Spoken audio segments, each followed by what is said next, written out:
Well, howdy there, Internet people. It's Bo again. So, today we are going to talk about Brazil and the election results down there and what those results can tell us about the future in general, not just of Brazil, but of the world. Lula defeated Bolsonaro. Now, Bolsonaro was the incumbent and is a far-right nationalist. This is somebody that was referred to as the Trump of the tropics or the Trump of Latin America, one that makes me cringe. That's not right. Don't use that. He was a far-right nationalist. He's a far-right nationalist that was very, very similar in rhetoric, in leadership style to Trump. So much so, like many other nationalist who lost an election by millions of votes, he is currently, at time of filming, refusing to concede. Good news is that a lot of his allies are admitting the loss. So, since his allies seem to have a little bit more integrity than other nationalist allies, hopefully this is something that can work itself out pretty quickly and peacefully. This is really good news for Brazil, and it's really good news for the entire world when it comes to what's going on in the Amazon as far as the environmental situation. But beyond all of this, there's a little note that we can take away from it. Nationalism, it's seeing a peak right now, but it's probably one of the last ones. Nationalism is a dying ideology. It's going away. It is going away. Yes, there are peaks. There's a resurgence. We're seeing that far-right nationalism show up in different places all over the world. But much like the United States and Brazil, it's short-lived. It is short-lived because people quickly, after experiencing it, reject it. The reason nationalism can't really continue to exist as an ideology the way it has in the past is because the world's getting smaller. Nationalism was a way for those at the top to keep those at the bottom in fear, to keep them worried about what those people are doing. Those people from that different culture in that place that they've never been to, that speak a different language that they don't understand.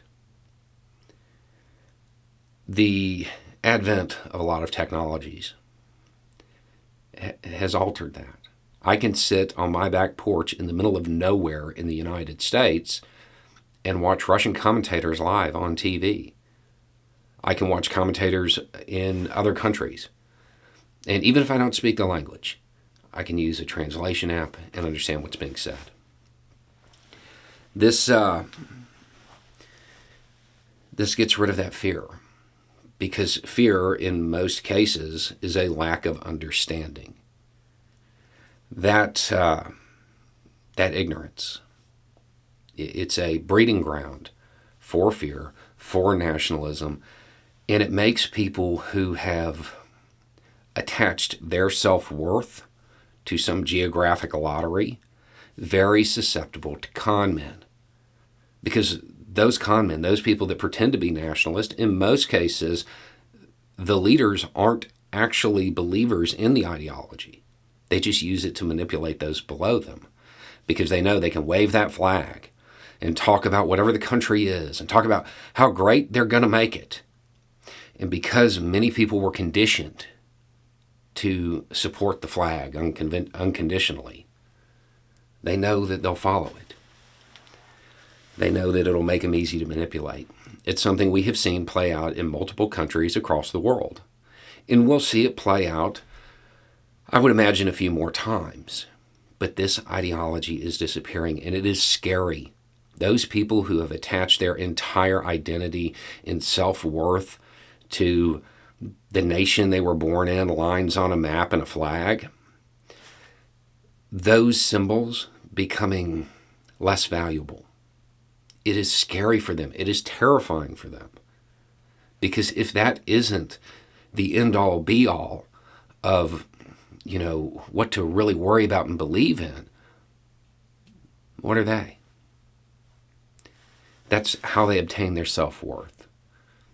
And those who prey upon that, and those who manipulate them, they know that. So it keeps coming back up. But it fails quickly. This isn't the first time. It's not even the first time in the United States something like this has happened, where increased contact kind of undermined a form of nationalism. There was a time in the United States where people typically held their loyalty to their state, not the U.S. as a whole. That faded as more and more contact happened, as it became more normal for trade and communication to occur. This is going to happen on a global scale. There's nothing that can be done to stop this, really. It's just the natural progression of the world. The more communication there is, the more understanding there is, the less fear there is, the less effective nationalism is at manipulating those who choose to remain ignorant. Bolsonaro's loss, it's great for Brazil, and it's great for the rest of the world. Anyway, it's just a thought. Y'all have a good day.